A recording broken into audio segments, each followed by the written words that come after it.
Аллахтың сөзі ажайып болады.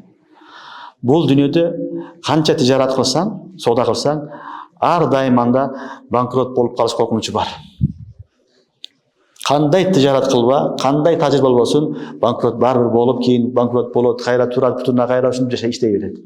Ешқашан дүниеде бір адам 100% банкрот болып кете берген адам болмайды.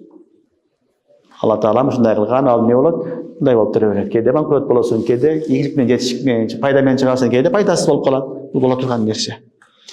Ал эми ахиреттин тижараты, ахиреттин бизнеси лан табур. Анда банкрот деген нәрсе жоқ.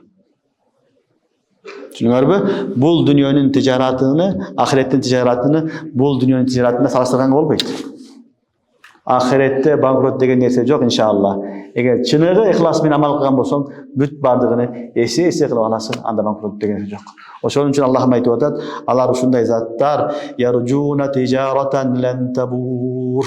Көрдүңөрбү? Алар банкрот болбой турган, зыянга учурабай турган нени? Сооданы Алладан үмүт кылат дейт.